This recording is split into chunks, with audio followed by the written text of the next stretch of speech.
Welcome back to Dead Reckoning, the Human Life Expectancy channel. Having covered the aging of the global population, the enormous impact that it'll have on our governments and other societal impacts of living longer in the last video, in this video we'll explore the potential economic impacts of living longer. We'll see that living longer will likely create a huge longevity dividend involving significantly reduced healthcare costs. But it will also likely cause the global economy to level off, continue to focus more on services, and become more circular and sustainable. So let's start with healthcare costs. As HLE increases, the historical rise in per capita healthcare costs will likely reverse due to new technologies and medical advances. Historically, in the U.S., healthcare costs have spiraled upwards as a result of technologies and other factors. Health spending totaled $74.1 billion in 1970. By 2000, health expenditures had reached about $1.4 trillion. And in 2020, the amount spent on healthcare more than doubled again to $4.1 trillion. On a per capita basis, health spending has increased over 35-fold in the last 4 decades, from $353 a person in 1970 to $12,531 in 2020. Today in the U.S., the top 1% account for about a quarter of total healthcare costs, and the top 5% account for about half of total healthcare spending. Also, people over 55 account for about a third of the population, but over half of healthcare spending. How did technologies contribute to this increase? Measuring the impact of new technologies on healthcare costs is complicated. Even defining medical technology is difficult. It's typically taken to include drugs, devices, surgical procedures, and organizational support systems. But these costs are difficult to calculate.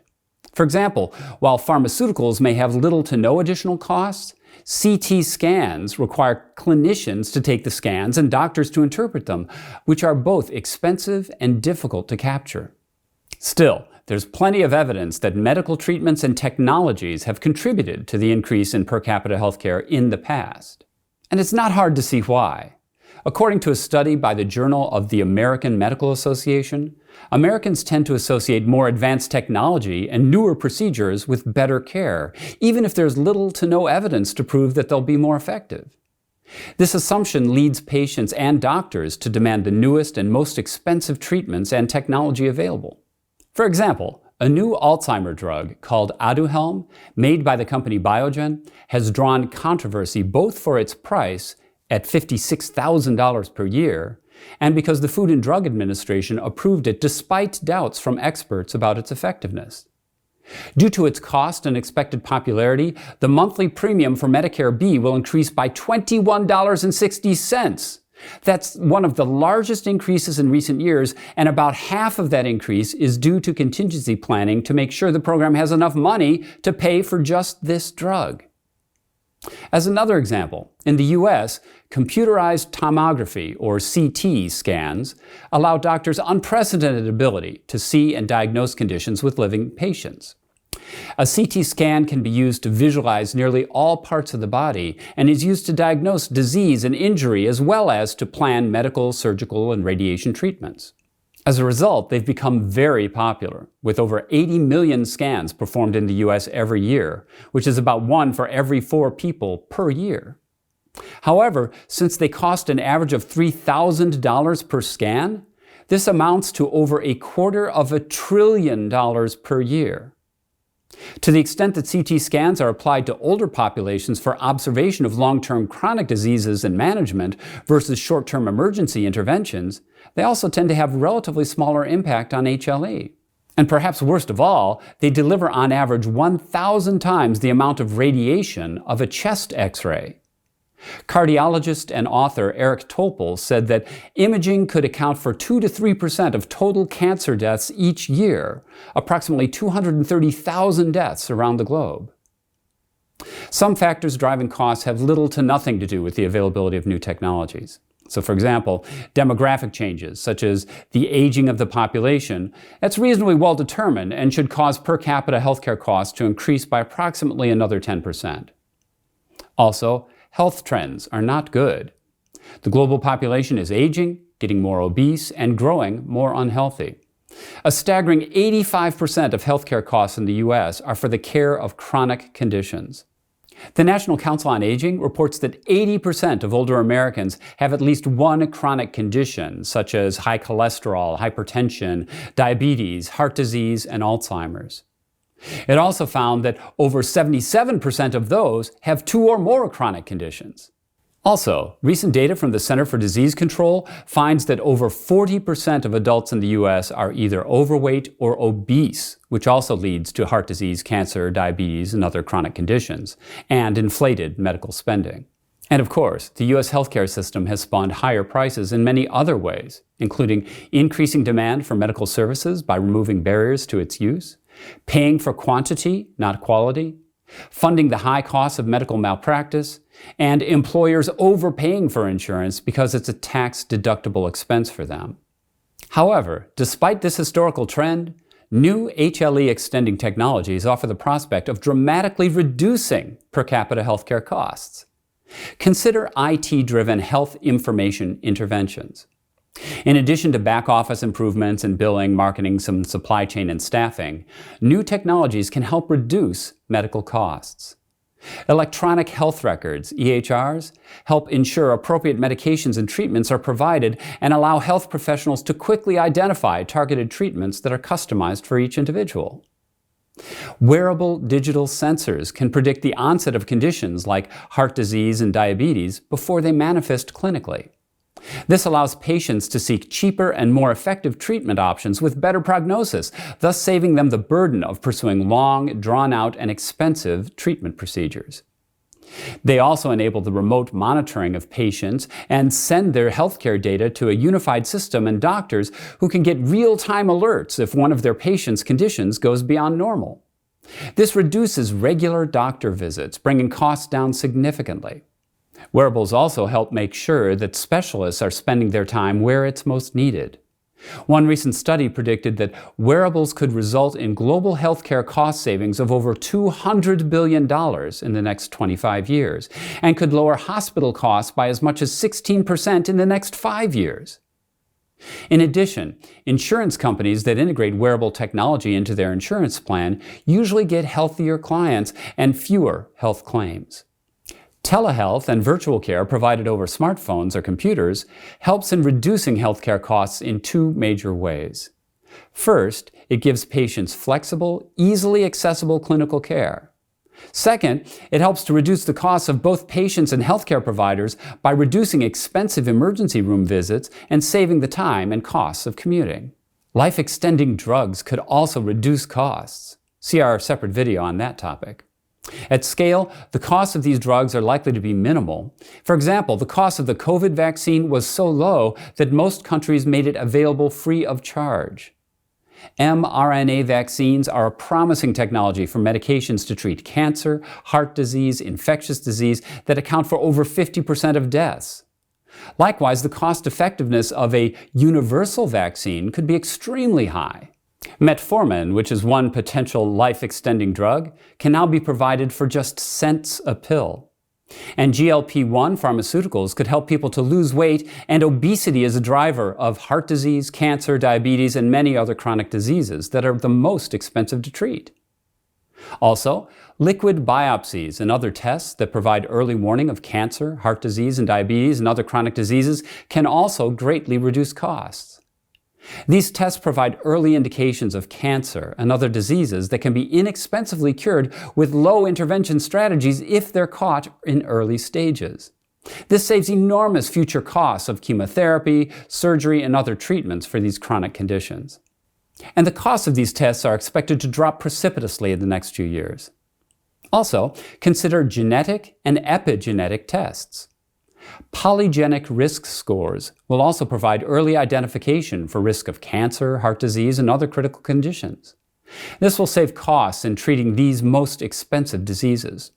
And for the first time, epigenetic tests will enable individuals to track their health and longevity over time, leading to a much clearer understanding of which behaviors and interventions have the largest impacts on long-term chronic diseases.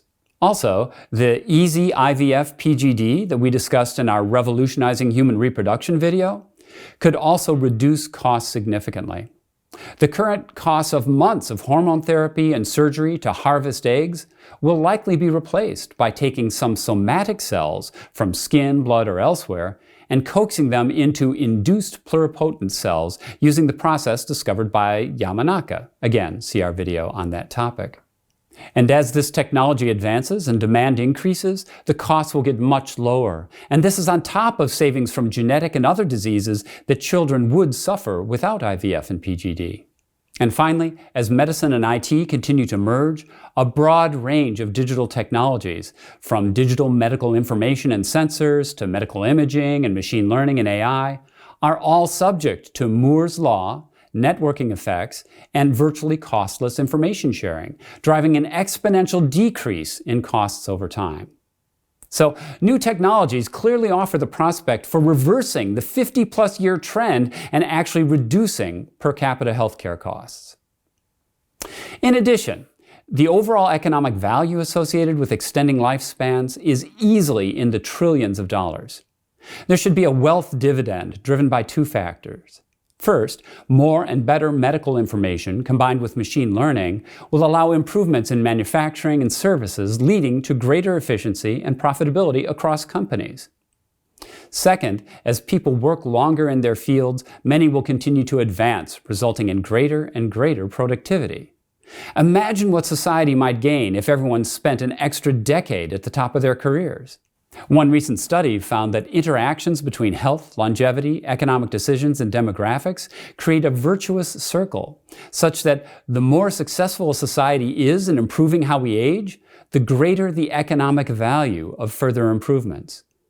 It also found that a slowdown in aging that increases life expectancy by 1 year is worth $38 trillion. And by 10 years, it's worth $367 trillion. Ultimately, the more progress that's made in improving how we age, the greater the value of further improvements. This study also found that the value of delaying aging rises as the average age of society increases, leading to a shift in diseases that the medical system should focus on. Another study found that delayed aging could be one of the most efficient and promising ways to combat disease, extend healthy life, compress morbidity, and reduce healthcare costs, resulting in a longevity dividend. This longevity dividend could also go a long way toward helping governments to fund longer retirements, easing the transition as the global population ages. In addition to the longevity dividend, our economies will change in other fundamental ways. Increasing HLE across the globe will force us to address our unsustainable economic growth, pollution, and climate change. This will require the global economy to level off, continue to focus more on services, and become more circular. Along with the human population, consumption has also expanded exponentially, and this also cannot continue indefinitely. GDP consists of both products and services. Services account for 70% of global GDP and are experiencing a sharp increase in almost all countries. This shift is good because products in general have much more impact on the environment. Products require inputs and factories for manufacturing, often which use large amounts of energy, resulting in climate change. And products are often discarded and/or leave waste behind in the environment after they're used. Since most products are linear, single-use items that are discarded after use, this has created an exponential increase in pollution.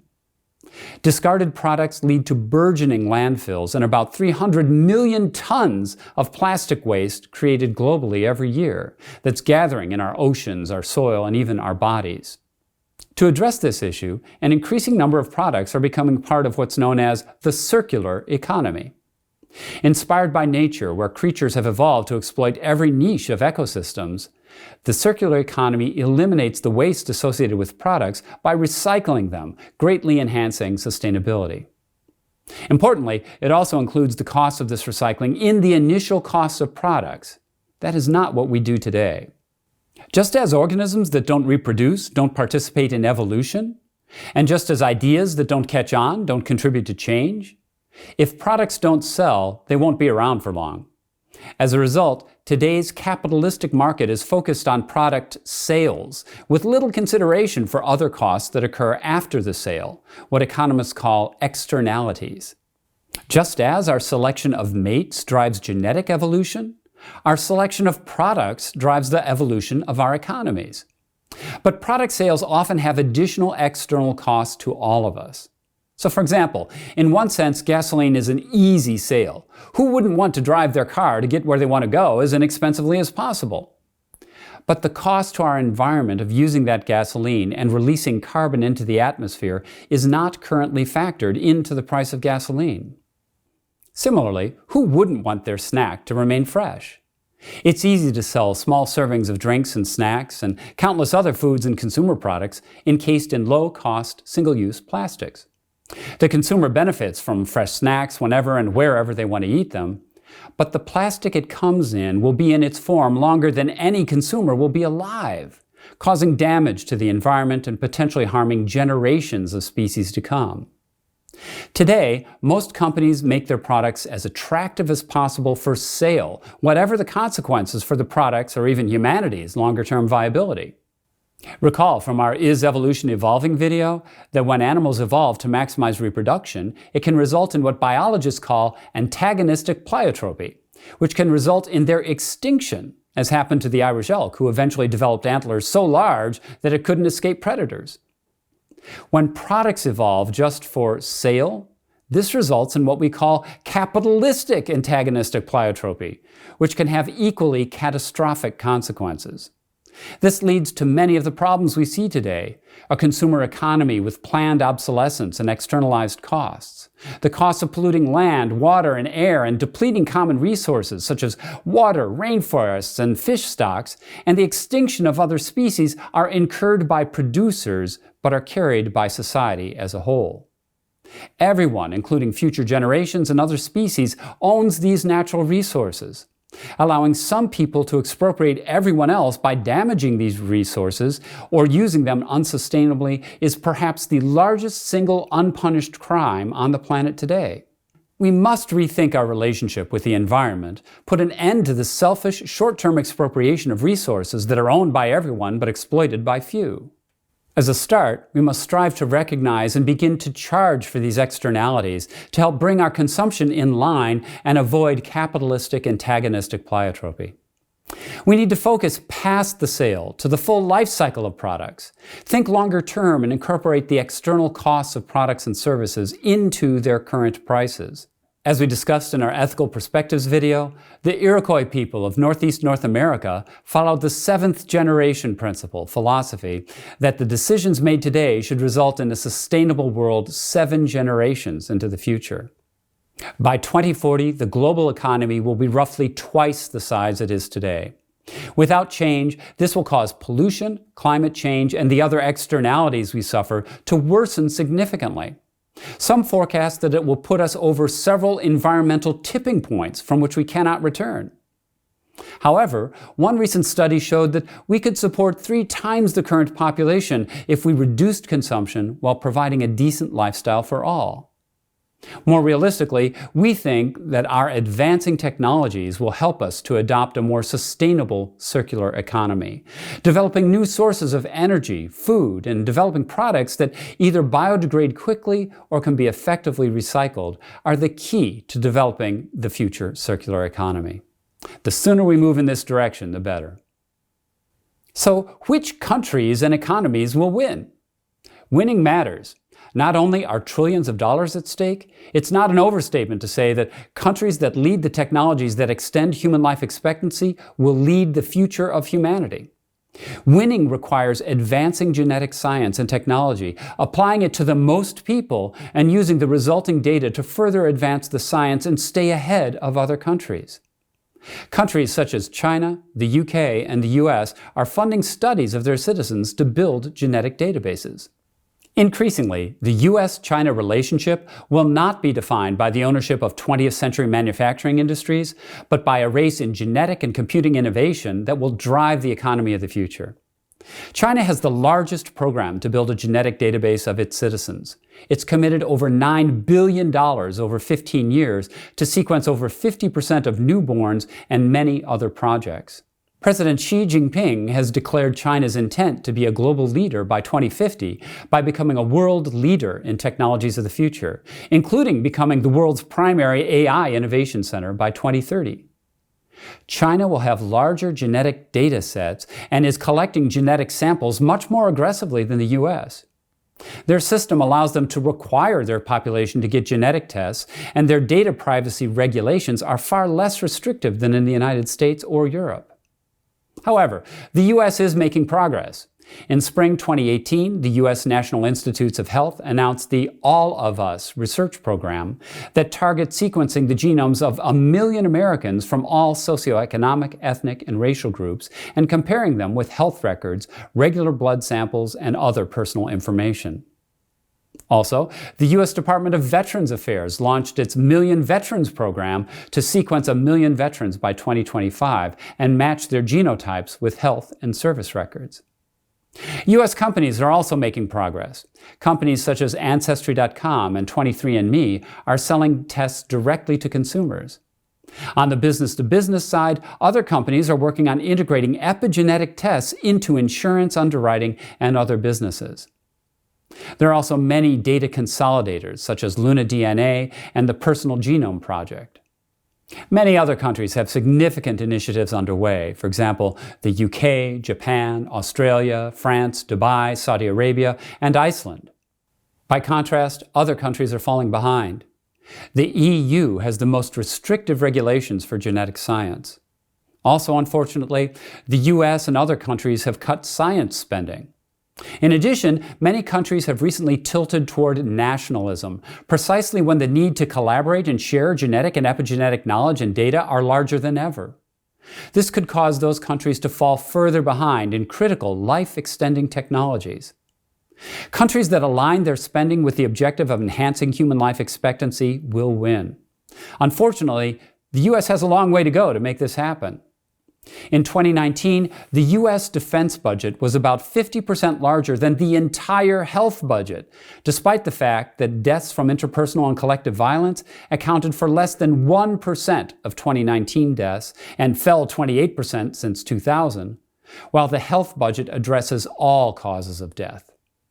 Despite the fact that aging kills 93% of people over the age of 50, in 2018, the National Institutes of Health spent less than 1/10 of what it spent on cancer on aging.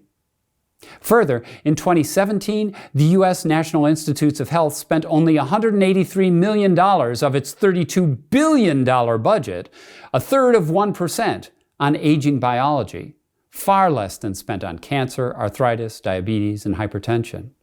To catch up, the Western world must invest in genetics and other life expectancy-enhancing technologies, what we call LEADs, minimize restrictive regulations and maximize supportive regulations, leverage commercial and academic relationships, and coordinate globally to address the 7 existential issues that impact our species and all life on Earth.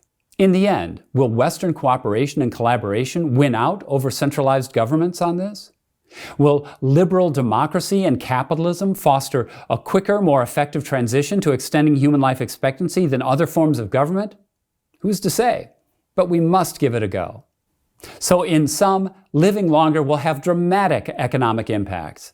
It'll create a huge longevity dividend involving significantly reduced healthcare costs. But it'll also cause the global economy to level off, continue to focus more on services, and become more circular. In our next 2 videos, we'll explore how humanity's objectives might evolve and who we're becoming as a species. In the meantime, please hit the like button below, subscribe to the Human Life Expectancy channel to make sure you don't miss our next videos, and post comments for the topics you'd like to have us cover. Thanks for joining us. Till next time, as we say at Human Life Expectancy Inc., Hi Hua! Please, do what you can to help yourself and help us all to live longer.